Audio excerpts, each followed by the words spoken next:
All right. Do I need to indicate my permission or will it just go? All right. My assignment this afternoon is to talk about the Quaker impact on Indiana history. And being an historian, I am always confronted with the question of where do you begin the story? Because no matter what story you're telling, there were always things that came before, there were always causes that underlay causes.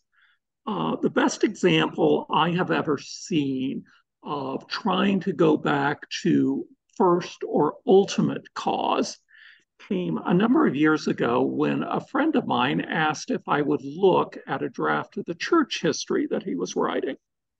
And when I saw the manuscript, I was very struck by the first sentence of this church history. It read something like, the first church of Indiana was founded by the Lord Jesus Christ in the year 30 AD, which I think is probably as good as you can get in claiming ultimate authority for your particular congregation. I'm not going to take our history quite that far back. But I am going to say that the story of the Quaker impact on Indiana does not begin in 1816 when Indiana became a state or when Quakers began to arrive in this area, which was a decade earlier. Instead, I think to understand why Quakerism developed as it has in Indiana and what its impact has been, you have to go back to the beginnings of Quakerism in England in the 1640s and 1650s. Now, if you know anything about English history in the 1640s and 1650s, you know that it was a time of political and religious and social upheaval. There was a civil war going on that pitted king on one side against parliament on the other. The old established Church of England was breaking down. So were a lot of other social norms and habits. And one of the results of that was the emergence in the 1640s and the 1650s of dozens of small radical religious groups, groups that gave themselves names like diggers or ranters or levelers or Muggletonians or fifth monarchists or Brownists or Familists. Of all of those radical groups that emerged from the period of the English Revolution, the only one that's still with us today is the group that originally called itself the Children of the Light, later Friends of the Light, ultimately the Religious Society of Friends, or Quakers. And at the heart of this movement, of course, was a young man from the Midlands of England, born in 1624, named George Fox. We don't have time this afternoon for me to give you a complete overview of George Fox's life. Suffice it to say that by the early 1650s, George Fox had had a series of experiences that he called openings, experiences where he was convinced that God had spoken directly to him, had opened to him what true Christianity looked like. And that's what Quakerism originally aspired to be, primitive Christianity revived. Now, from these openings, we today, I think, would probably call them revelations, since they're experiences where God was speaking directly to George Fox, or at least Fox thought that God was speaking directly to him. From these revelations, Fox drew a number of conclusions. One was that revelation from God to human beings had not ceased when the last book of the Bible was written 1600 years before. The same spirit that inspired the apostles, that inspired the writers of the books of the Bible, still spoke to human beings today. Another one of Fox's conclusions was that everyone could have truth revealed to them directly. It was not dependent on academic training. It was not dependent on status. It was not dependent on position in society. God could inspire the king, the highest nobility in England. Similarly, God could inspire the lowest ditch digger. And God could inspire women as well as men. One of George Fox's most radical openings was that women had just as much right to speak and preach and pray publicly as men did. And this is certainly a departure from the norms of 17th century English, or for that matter, 17th century European society.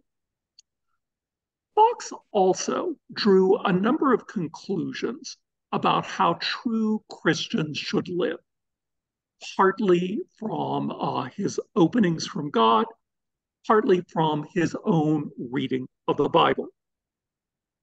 Fox believed that all religiously faithful people were called to plainness of dress and address. That meant in their dress, they should avoid all worldly vanity. And in their speech, they should avoid worldly customs that only served to build up human vanity. One of the things that marked you as a polite, civil person in 17th century England was that you knew how to properly address other people based on their social station. You showed deference, you showed respect to your superiors in society by using the proper title of Your Honor, Your Excellency, My Lord, My Lady, Your Highness. Fox argued that such use of titles served only to puff up human vanity and therefore was an evil. Fox argued that all people, being equal in the eyes of God, should be addressed simply by their names or as friend.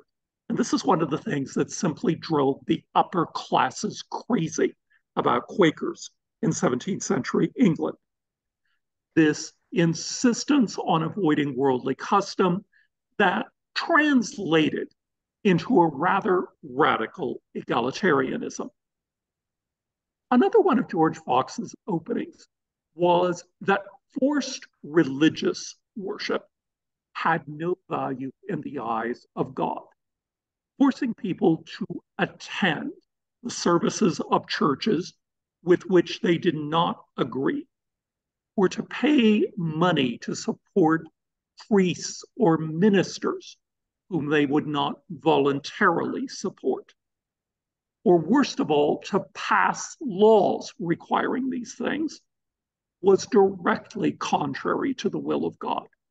So from the beginning, Quakers stand for religious toleration, for liberty of conscience. By the 1660s, another Quaker peculiarity is emerging, a conviction that all human wars and fighting, even in self-defense, even to defend one's own life, are contrary to the will of God. Now, this is something that took some time for Quakers to recognize.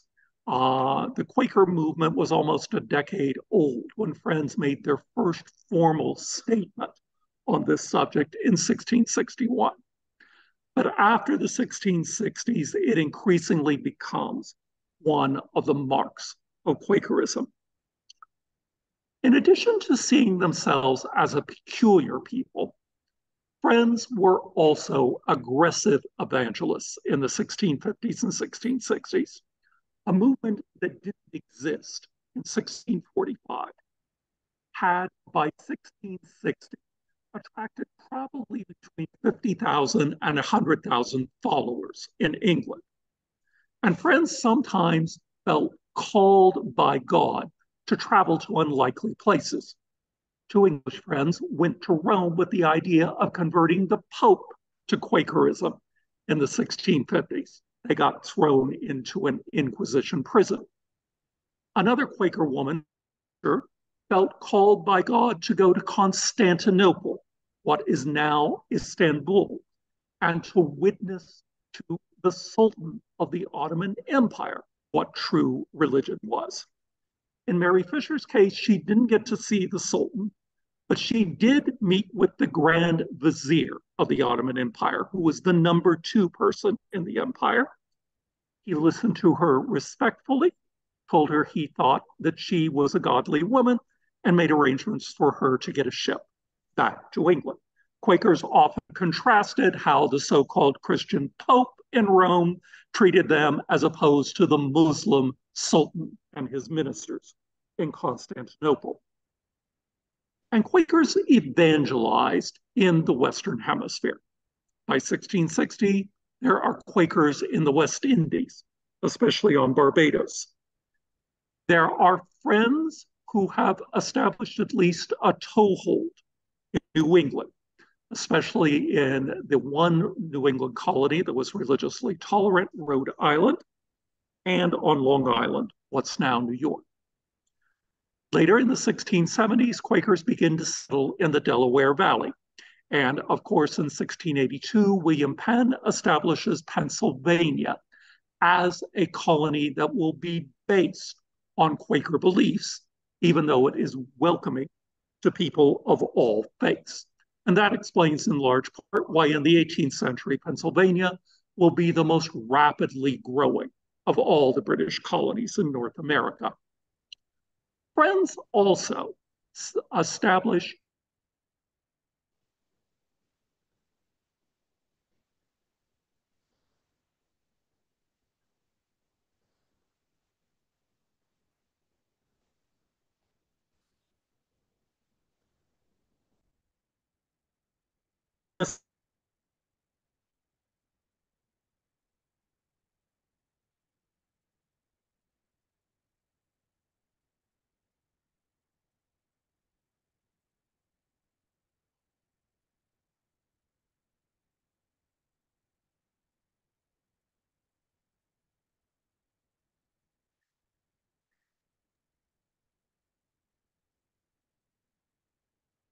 Lost the connection.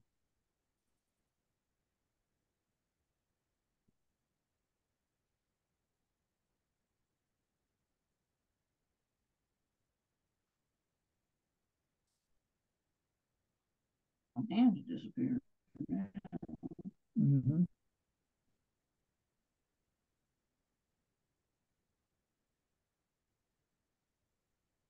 I can't do it. Lost connection.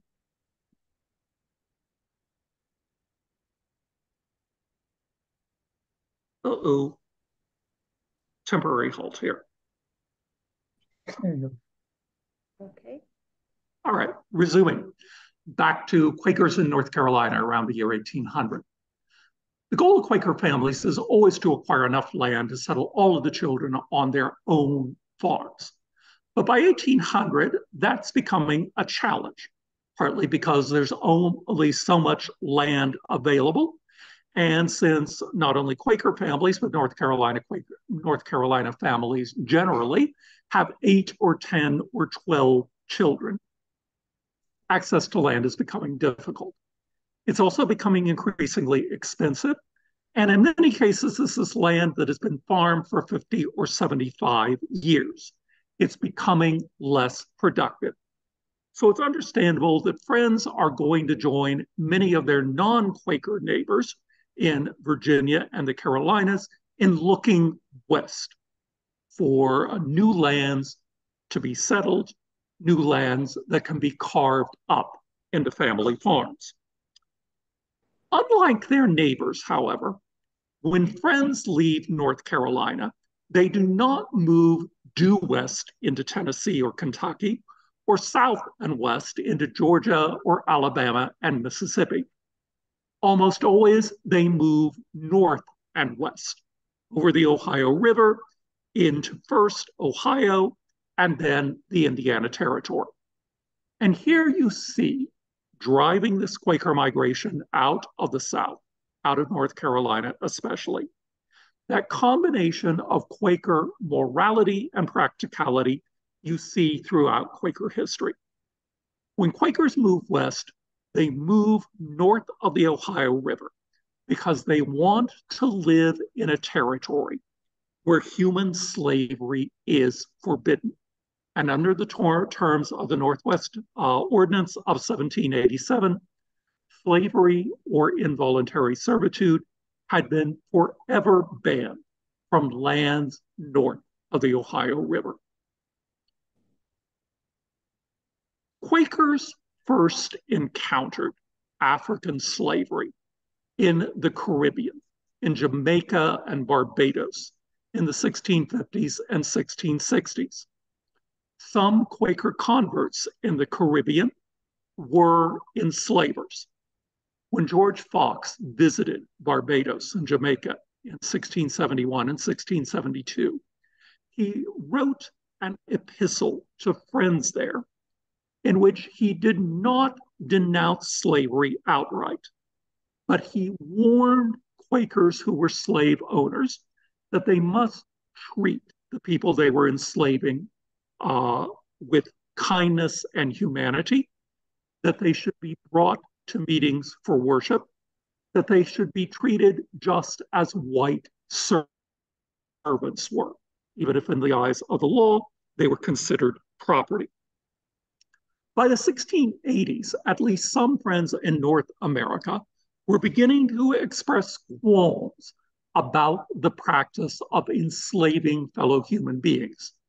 The first anti-slavery statement we have of any group of people in the Western Hemisphere was a memorial from Germantown Friends Meeting outside Philadelphia to Philadelphia Yearly Meeting in 1688, asking if Friends should reconsider the practice of slaveholding.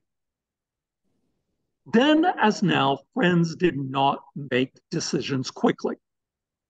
Over the next 70 to 80 years, a number of individual Friends expressed reservations, even outright denunciations of human slavery. Probably the most notorious and colorful of these was a Philadelphia friend named Benjamin Lay. He was a dwarf, barely 4 feet tall. He was disowned by no less than 3 Friends meetings for being difficult. And certainly, even in the eyes of friends who were sympathetic to a lot of his views, he could be difficult. For example, to give friends an impression of the experience of slave parents who were separated from their children, being sold away from them, Benjamin Lay would kidnap Quaker children, not mistreat them, he'd just keep them away from their parents for a day or so that their parents would understand what it was like to be a slave parent. In one notorious incident in 1739, Benjamin appeared at Philadelphia Yearly Meeting, approached the clerk's table, then pulled out a sword and a pig's bladder that he had filled with pig's blood and stabbed it, spattering the friends around him to show that they had the blood of their human beings on their hands. So I think you can understand that even if you agreed with Benjamin in his denunciations of slavery, you would not find him an easy person to work with. Probably more influential in the long run was the New Jersey friend John Woolman, who took a more quiet but still direct approach to trying to point out the evils of human slavery, arguing that slavery was bad not just for the horrors that it inflicted on enslaved people, but it was also bad for enslavers. Basically, that there is no human being who has ever lived who is good enough, who is pure enough to enslave, to have complete mastery, complete control over another human being. And so it is that by 1784, all of the yearly meetings of Friends in the world have come to the conclusion that human slavery is contrary to the will of God, and that Friends who are slave owners must emancipate their slaves immediately and unconditionally. You can't just free yourself of slaveholding by selling your slave to someone else. Freedom is the right of all human beings. Therefore, friends who are enslavers must free their slaves. And thousands of friends did so, beginning in the 1750s, although honesty requires us to acknowledge that there were also many friends who, when given that choice, chose to keep their slaves and became Baptists or Methodists or Presbyterians. That's extended background to why it is that when friends move west, they move north and west. They have come to the conclusion that slavery is evil. And we have many accounts by friends speaking of how they feared the prospect of raising their children in a slave society. They feared that if they remained in Virginia or the Carolinas, that their children growing to adulthood might give in to temptation, become slaveholders themselves, or marry into slaveholding families. So the best way to avoid that is to move out of a society that is based on human slavery into lands where slavery can never exist. Friends begin moving into eastern and southwestern Ohio in the 1790s. The first Friends to arrive here in Indiana came in 1806. Members of the Hoover and Smith and Cox families who settled at the site of what is now Richmond. And one of those three Indiana pioneer Quakers, Jeremiah Cox, would eventually move north into Randolph County and would be one of the founders of Jericho Meeting. There is argument about whether Jericho is a form of Jeremiah Cox or whether it was simply named for the older Friends Meeting in New York. I'm not sure we will ever settle that. But Richmond and Wayne County become a launching point for Quaker settlements in other parts of Wayne County, west into Henry County, south into Union County, north into Randolph County. Then after 1830, farther north into Grant, Wabash, Miami, and Howard counties, west into Hamilton County. By 1810, another Quaker community is forming in southern Indiana, first at Lick Creek in Orange County near Paoli, spreading from there east into Washington and Bartholomew and Jackson counties, the monthly meetings of Blue River and Driftwood, then north onto White Lick, Morgan, and Hendricks counties, and west along the Wabash into what will become large Quaker communities in Park and adjoining counties. By 1850, there are probably more Quakers in the state of Indiana than any other state in the Union. And it is clear that by 1850, the town of Richmond, which has become the center for Indiana Yearly Meeting of Friends, which was formed in 1821, Richmond, Indiana is coming to rival Philadelphia as a Quaker spiritual and intellectual center. Probably safe to say that by the year 1860, there are as many Quakers living within a 50-mile radius of Richmond, Indiana, as were living within 50 miles of Philadelphia. So Quakers have become a significant presence in Indiana by the eve of the Civil War. And you find that influence, that impact in a number of ways. In 1860, Quakers still largely think of themselves as a peculiar people. They still dress differently from their neighbors. Quaker men wear broad-brimmed hats because broad brims are unfashionable. Quaker women wear utterly unornamented plain bonnets that are always round in the back. For reasons I've never understood, but universally acknowledged among friends at the time, A round-back bonnet was plain and marked you as a consistent friend, whereas to begin wearing a square-back bonnet showed that you were following after the world's ways and might do something truly deplorable like joining the Methodists. So square-back bonnets were definitely to be avoided. Friends always lived in communities. Isolated friends tended to drift away from Quakerism. So when Quakers moved, they generally sought out places where other Quakers were living, and these were almost always rural communities. Quakers were attracted when they moved into towns or villages to places like Carthage or Fairmount or Spiceland or Bloomingdale, small towns that they would largely dominate with their views of the proper conduct of society. It says something about Indiana in 1860 that there is only one county seat in the state of Indiana in 1860 that has a Friends Meeting House in it, and that's Indianapolis, and that had only been built in 1859. You may be wondering about Richmond. Well, remember in 1860, Richmond definitely has lots of Quakers and 3 different meeting houses, but Richmond wasn't the county seat of Wayne County in 1860. Centerville was. Friends were also distinguished by an exacting adherence to the discipline of Friends. Friends set high expectations for themselves. Moral expectations, things like fighting or drunkenness or adultery or fornication, would quickly bring disownment.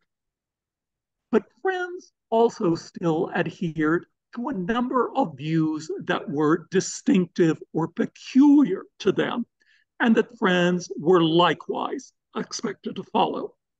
To take up worldly dress was an offense against the discipline of Friends.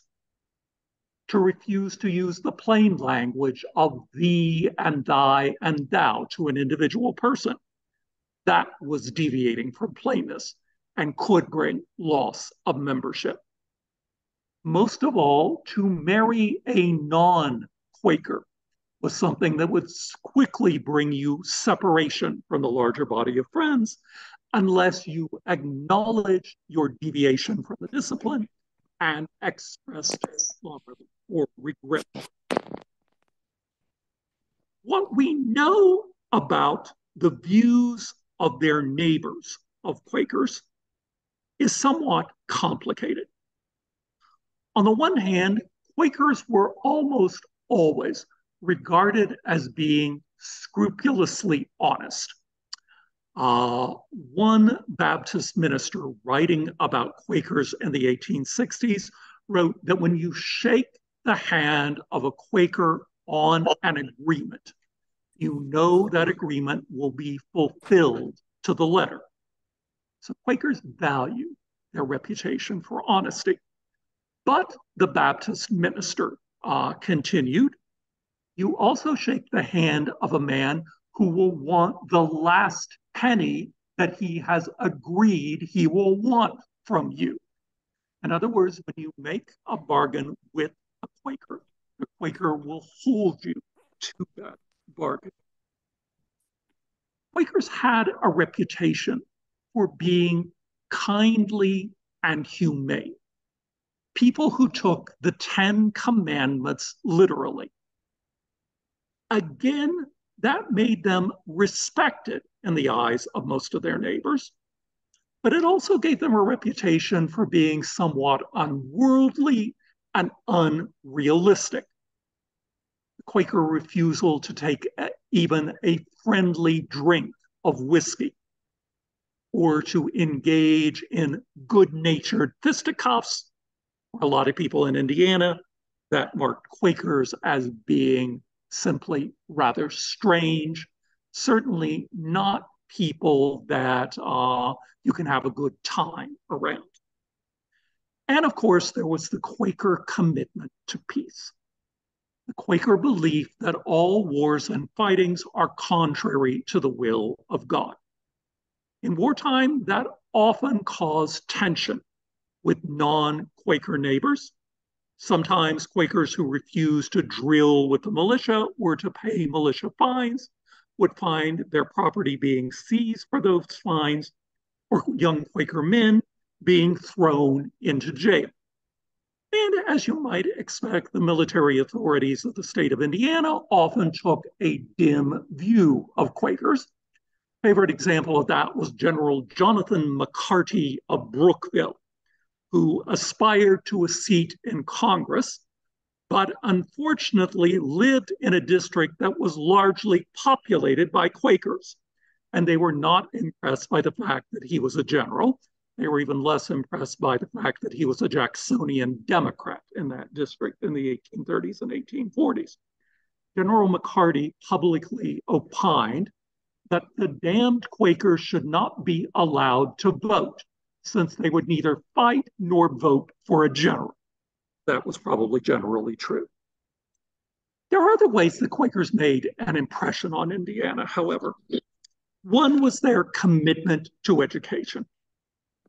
Generally, whenever a Quaker community formed, almost immediately a school would be established. Often, the meeting house, when it was built, would be used on weekdays for the holding of a Quaker school. An illiterate Quaker in 19th century Indiana was virtually unknown. And this is at a time when Indiana has one of the highest adult illiteracy rates of any free state in the United States. On the other hand, Friends were often ambivalent about public schools. They thought that education was a good thing, but since Quakers educated their own children, there were some Quaker farmers who resisted the idea of paying property taxes to pay for the education of other people's children. And that was an argument among Quakers that continued until the late 19th century. By the 1840s, Quakers are coming to embrace some forms of higher education. In 1847, Friends Boarding School opens in Richmond. In 1859, it becomes Earlham College. And in the 1860s and 1870s, Friends opened a number of other academies at various places in Indiana, in Plainfield, in Bloomingdale, at Salem, at Spiceland, at Carthage, at Fairmount. Once again, establishing very high educational standards that makes these schools attractive to non-Quakers as well. Another way in which Quakers had a definite impact on Indiana was their commitment to racial egalitarianism. One of the favorite quotations I have ever found about Indiana Quakers comes from an editorial in the Salem, Indiana Democrat, a newspaper, in 1859. The editor wrote this about Quakers: "Their tenacious adherence to Negro equality is the rotten spot that has marked them since the Revolution." To racist white people in Indiana in 1859, Quakers were dangerous because of their beliefs in racial equality. Of course, that would be a source of pride to us today. Certainly, Friends tried to be supportive of African Americans in a number of ways. There is no question about the racism of Indiana before the Civil War. Black people were not allowed to vote, to serve on juries, to serve in the militia, to give testimony in court where white people were concerned. And when Indiana established a tax-supported public school system in 1851, Black children were not admitted to public schools in Indiana, not even segregated public schools, even though Black landowners were paying property taxes to be used for school purposes. In 1831, the state of Indiana passed a law requiring any free Black person entering Indiana with the idea of becoming a permanent resident to post a $500 bond. And this law was largely passed because Quakers had been encouraging the migration of free Black people from Virginia and North Carolina into Indiana. In 1851, when the state of Indiana wrote a new constitution, Article 13 absolutely banned the migration of Black people into the state of Indiana. Those who were already here could stay, but no new Black residents could become citizens of Indiana. Friends protested against such discriminatory legislation.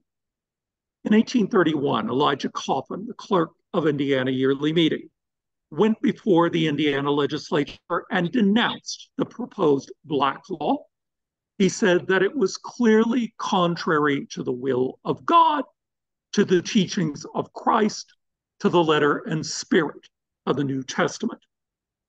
In 1850, when Article 13 was being debated, Friends sent a protest to the Constitutional Convention, branding it as unchristian and urging the convention not to make such a horrible law part of Indiana's fundamental law. Of course, the convention ignored the Quaker protest. At other times, Friends sent protests to the Indiana legislature, protesting racially discriminatory laws.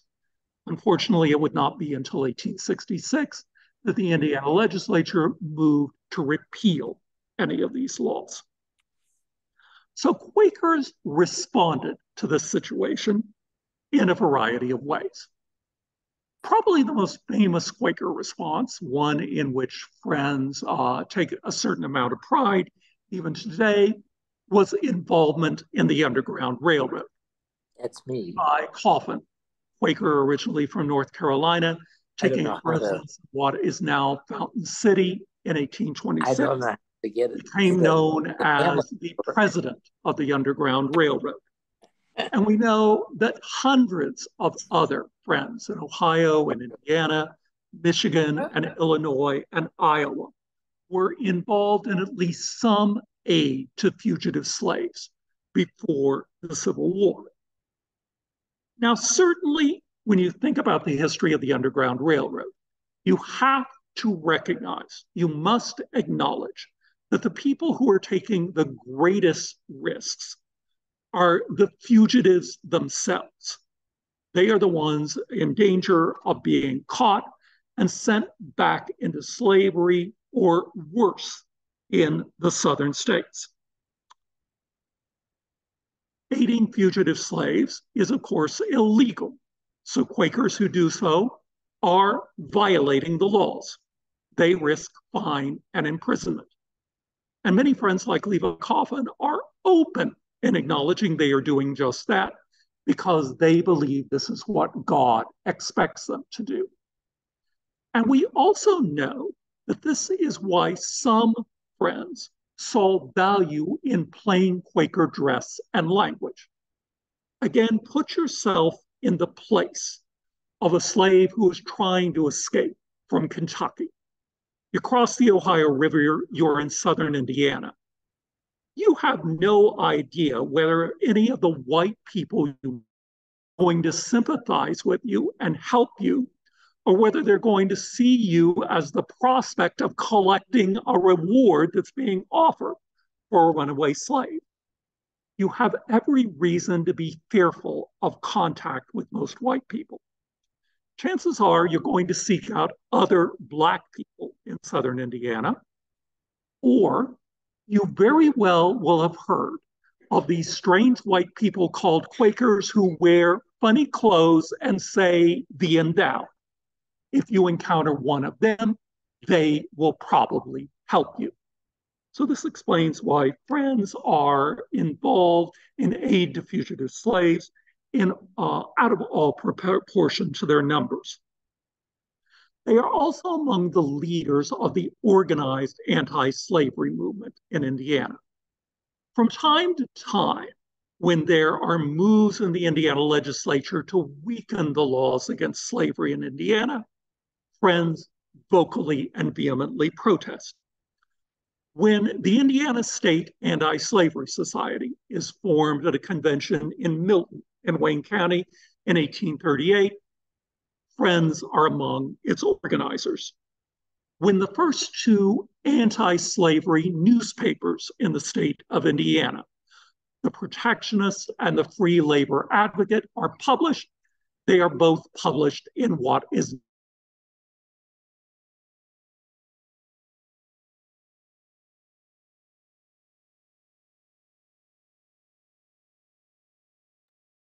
Gone down again.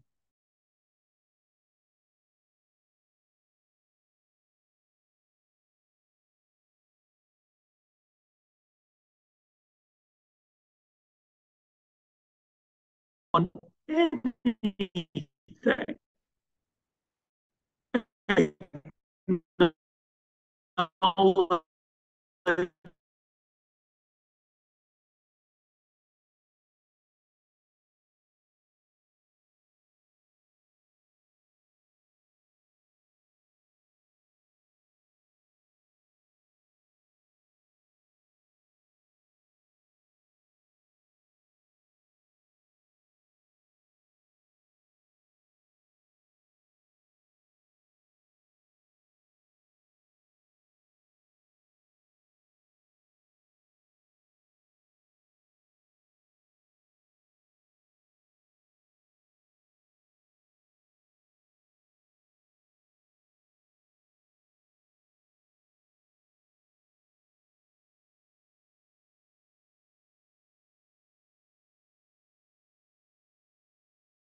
Terms of population of any county in the state of Indiana. It's not coincidental that in 1845, the first intentionally integrated school in the state of Indiana, the Union Literary Institute, is founded here in Randolph County with a board of trustees that includes both white Quakers and Black Methodists and Baptists.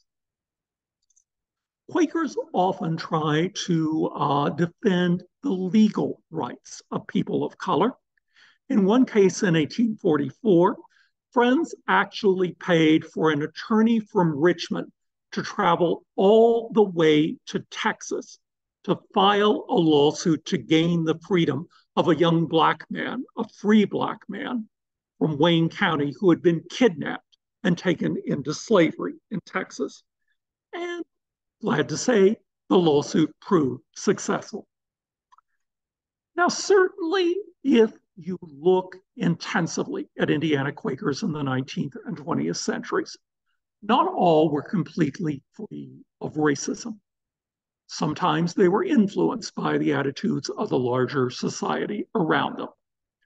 But overall, Black people, when they found Quakers, generally felt that they had found people who would be more supportive, more understanding than any other group of white people would be. And certainly, I think history will show that. Another area in which Quakers had a disproportionate influence in Indiana was in the area of women's rights. Quakers, of course, stood out in 19th century America because Quaker women had the right to be recorded ministers among Friends, a practice that made Quakers almost unique. Quakers believed that women had the same right to speak and preach and pray publicly as men did. And in Quaker Business Organization, monthly, quarterly, yearly meetings, there were separate organizations for men and women, and action could be taken only by Friends when both the men's and the women's meetings united, agreed that an action was appropriate. So, given the experiences that Quaker women have with public speaking and leadership, it's not at all surprising that when you look at the women's rights movement in the United States, down to the ratification of the 19th Amendment in 1920, you find that Quaker women stand out as leaders in that movement. When the first Women's Rights Convention in American history is held in Seneca Falls, New York, in the summer of 1848, 4 of the 5 women who organize it are Quakers or have Quaker ties. When the first Women's Rights Convention in Indiana is held in 1851, it's held in Wayne County, in the town of Dublin. And when you look at the participants, again, they are disproportionately Quaker men and women. In 1859, when the first petition is presented to the Indiana state legislature asking for women to be given legal equality in the state of Indiana, it is presented by 3 Quaker women from Richmond: Agnes Cook, Mary Thistlethwaite Birdsall, and Dr. Mary F. Thomas. Dr. Mary F. Thomas, in turn, is the first licensed woman physician in the state of Indiana, the first woman admitted to membership in the Indiana State Medical Association.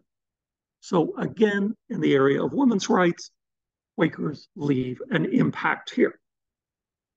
Quakers are also leaders in the cause of prison reform in the state of Indiana.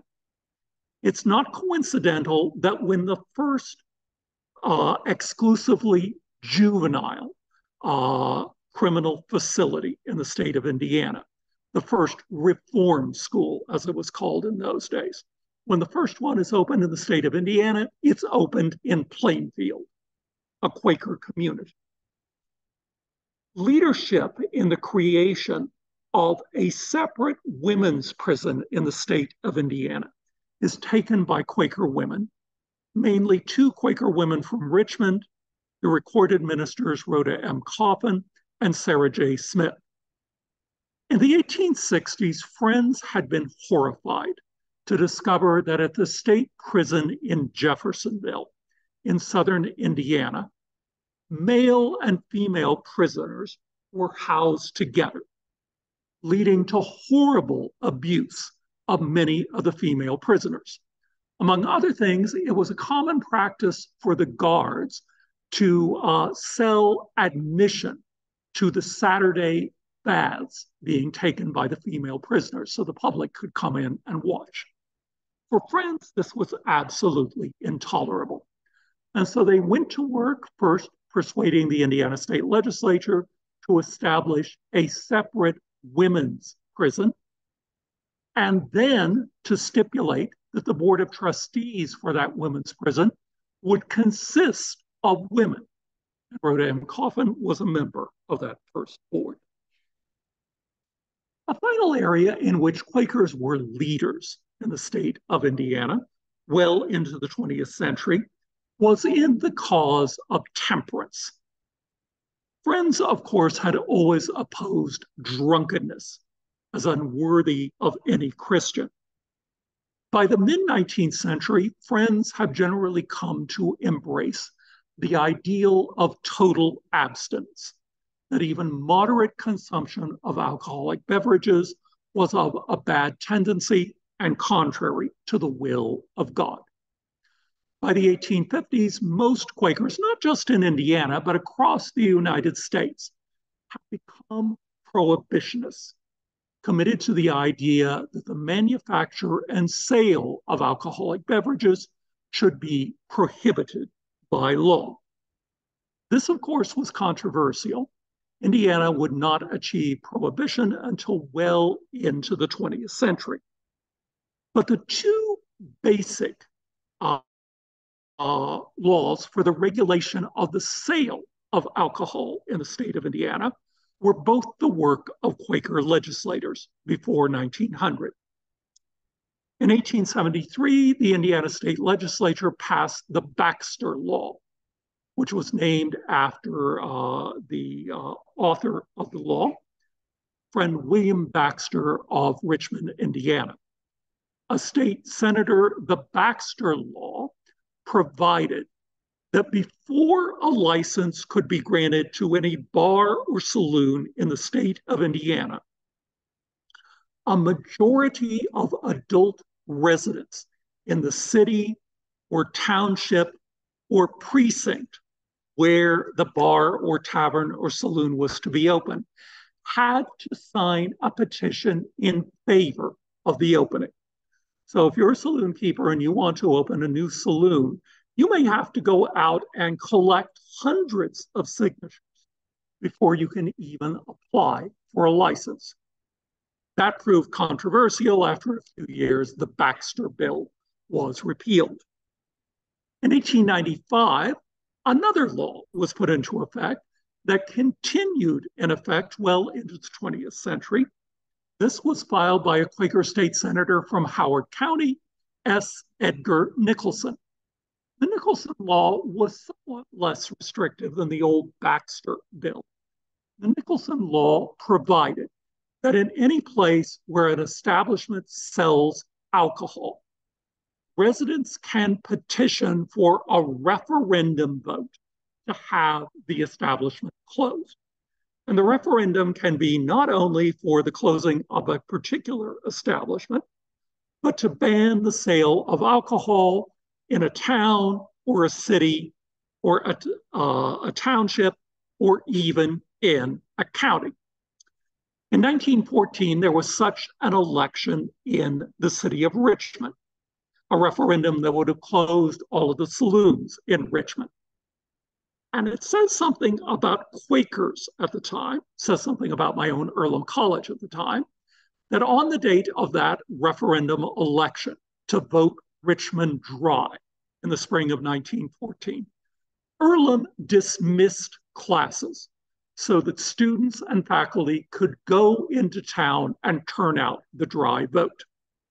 Newspaper accounts say that the students and faculty were absolutely crushed when the Wets carried the election in Richmond by a narrow margin. Now, I've been talking mainly about the 19th century, partly because I'm basically a 19th century historian. I've been known to say on more than one occasion that nothing really interesting has happened in the United States since 1900. But that's also because realistically, the Quaker impact on Indiana has declined over the course of the 20th century. We've seen an absolute decline in the number of Quakers in Indiana. There's certainly been a decline in Quakers as a proportion of Indiana's population. Quakers have also become less distinctive, less peculiar. We're more diverse in a number of ways.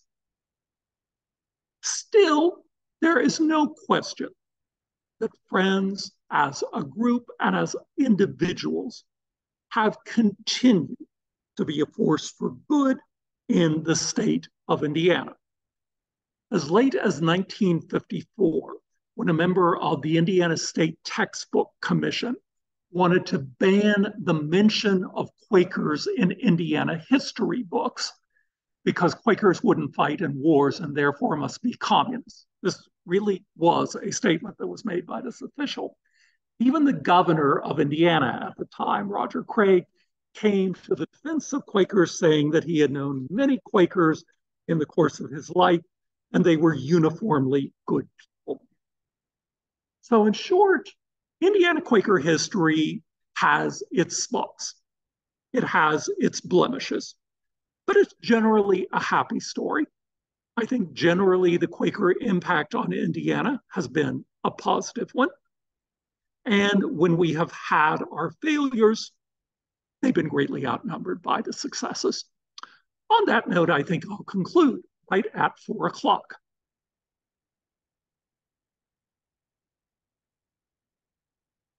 Questions, comments, impassioned rebuttals? Yes.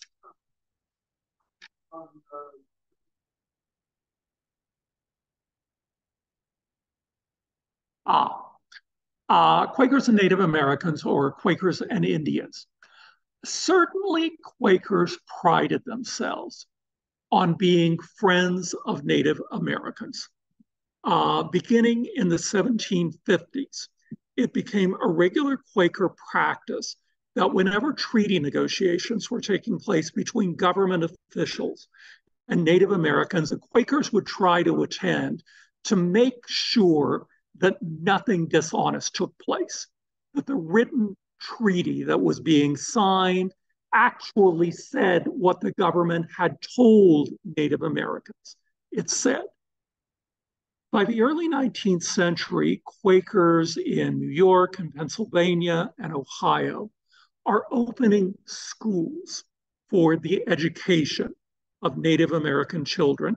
And this is always at the request of the tribes themselves. In the 1830s, when removal becomes government policy, forcing Native Americans who are living east of the Mississippi River to move west into what's now Kansas and Oklahoma, Quakers protested against that. So generally, Quakers pursue courses that are consistent with the reputation they have for humanitarianism, with their reputation for honesty. On the other hand, there are some historians, some Native Americans who look at Quaker practices today and find fault that Quakers were like many other whites in the late 19th century as seeing schools as places where Indian children would learn how not to be Indians, where they would be removed from their old cultures and introduced into white culture.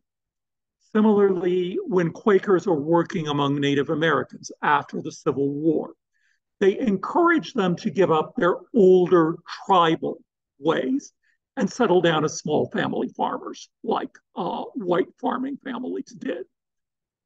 There's no question that Quakers were humane and idealistic. My favorite example of that was a Quaker from Iowa named Laurie Tatum, who actually went among the Comanches to try to convert them to the peace testimony. It didn't work very well. And this is where we have to acknowledge the other side of this. There are some Native Americans, the Comanche being a prime example, for whom warfare and killing one's enemies are the measure of your own stature, your own good. So there are a lot of difficulties here.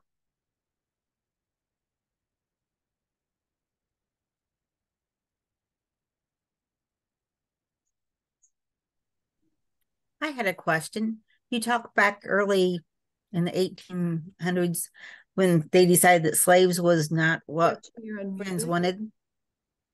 But then you said that they would sell their slaves. Why would they sell them to somebody else to make them slaves? Why didn't they just free them?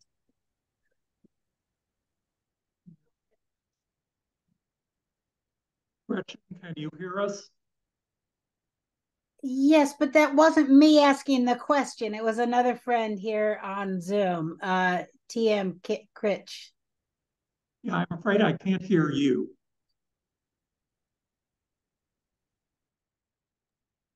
Well, I'm could you put what you wanted to ask in chat? We'll get to it that way. Yeah.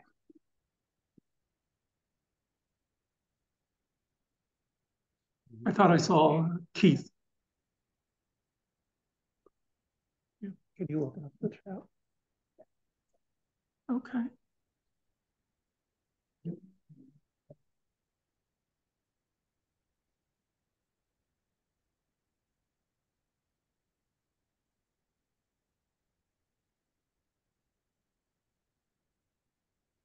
Okay. Friends Committee on National Legislation, of course, was founded at a conference here in Richmond in 1943. And my impression is that, for decades now, the Friends Committee on National Legislation has been one of the most respected religious lobbies in Washington, that even politicians and their staffs who don't necessarily agree with FCNL still look to them for reliable information. I think that probably the greatest success story of FCNL was in providing some crucial support for the Civil Rights Act of 1964 and the Voting Rights Act of 1965. I think in terms of legislation that was focused more on peace and less on militarism, FCNL has often been disappointed.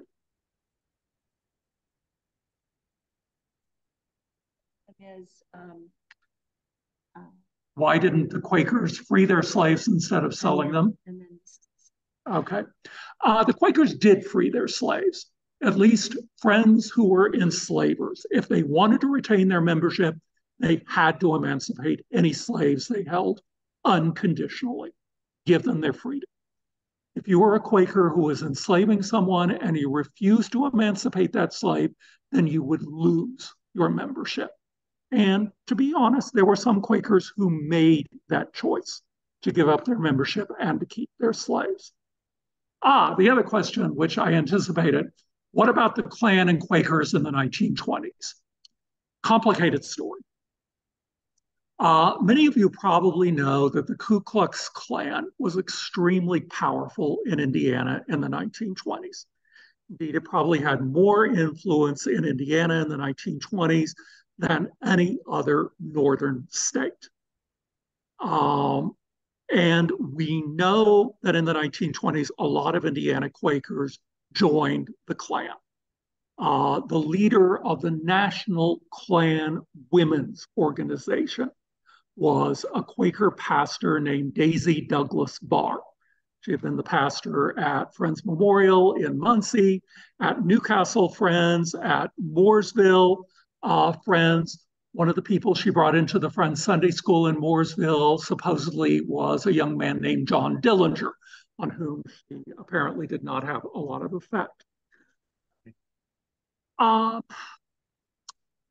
Why did Quakers go into the Klan? It's clearly racist, it's anti-Semitic, it's anti-Catholic. Well, I think there are two things operating here. The first is that by the 1920s, a lot of the older Quaker commitment to racial equality had faded away. And you had a lot of people who had joined Friends from non-Quaker background who just didn't have that sort of heritage. The second factor that is operating here is that, again, while the Klan in Indiana is racist and anti-Semitic and anti-Catholic, what it emphasizes in its public presentation is 100% Americanism, traditional morality, and support for prohibition. In a lot of communities, it is the Klan that serves as vigilantes to close down speakeasies, to break up stills, to report cases of illegal liquor sales.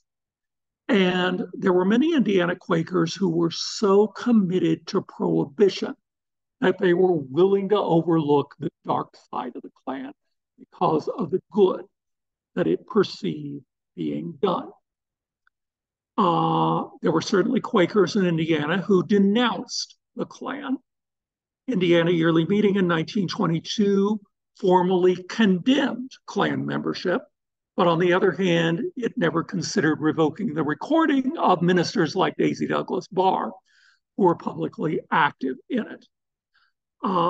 Happy to say that when the Klan falls apart in Indiana in 1925, it's because of a scandal involving its leader, a man named D.C. Stevenson, who was convicted of murdering his secretary, a young woman named Madge Oberholzer. And one of the prosecutors in that murder case was a Quaker from Noblesville, Indiana, Justin Roberts, father of Joe Roberts, grandfather of Tom Roberts, so some of you may know. So long answer to the question about the Klan. Can you speak about the Quaker departure from elected office leading up to the Civil War? I don't know of a Quaker departure from elected office before the Civil War or during the Civil War. What I do know is that in Pennsylvania in 1756, when a war had broken out between settlers and Native Americans on the Pennsylvania frontier, a number of Pennsylvania Friends left the Pennsylvania colonial legislature rather than become involved in a war effort. Certainly during the Civil War, we know that a number of young Indiana men, young Indiana Quaker men, went into the Union Army. Some were disowned by their monthly meetings. There were other monthly meetings that simply looked the other way. Other questions? Tom, this is Keith Kendall. This is Keith Kendall. Can you hear me?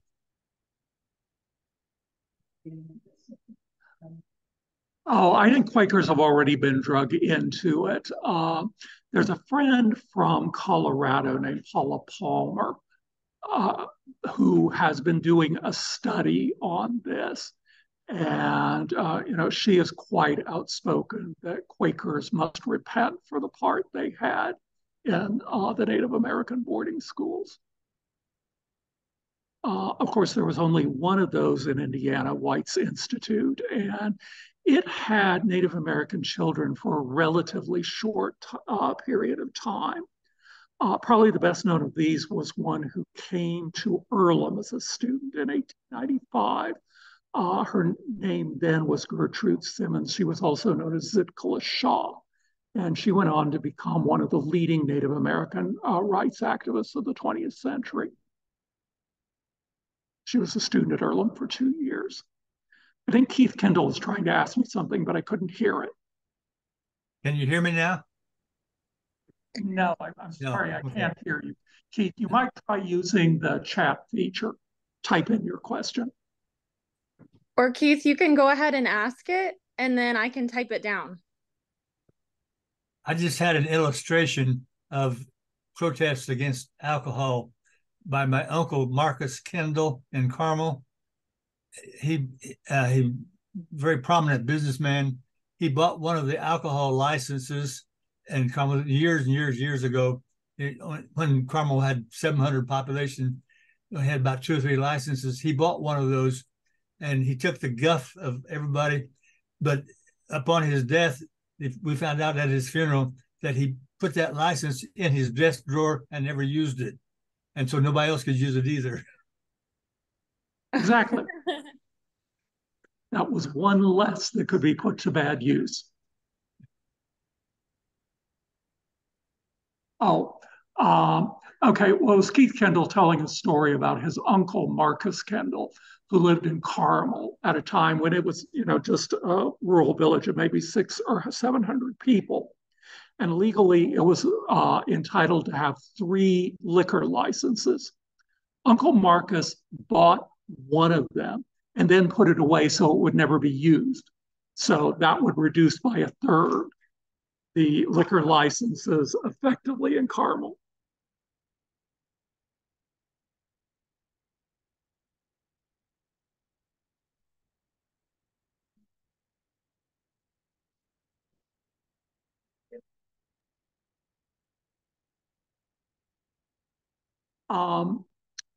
Until the late 19th century, Quakers looked on theater and drama with great disfavor.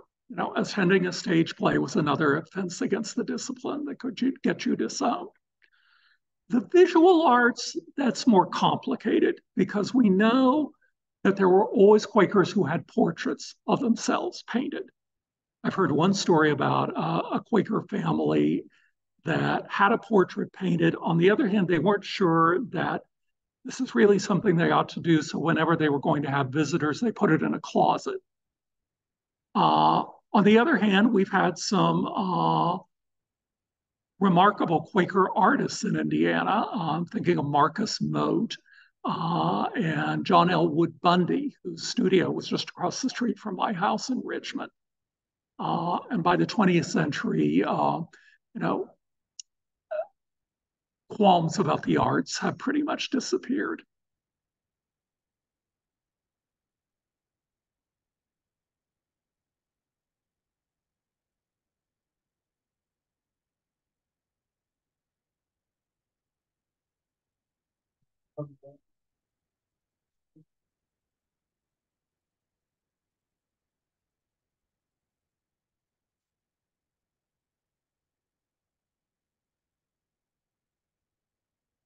Going once.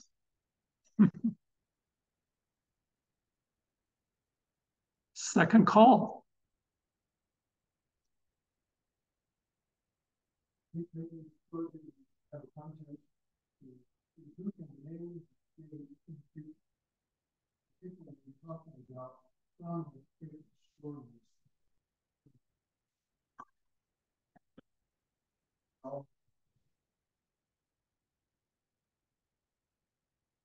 Thank you for having me.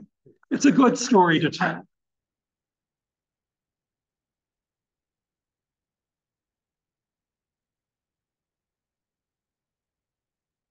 Thank you all for being present. We have refreshments over in the parlor, some drinks and nothing with alcohol in it, I promise. Just in case you were wondering, and some cookies. So please feel free to go gather there. And I'm sure that Tom will be available to answer any other questions. For those online, thank you so much. I appreciate your time and energy to be here. And I think we recorded some of it. We had Tom dropped off a couple times. I think it was the connection, but I think we got most of it. So thank you all for being present today. And there's a special double treat.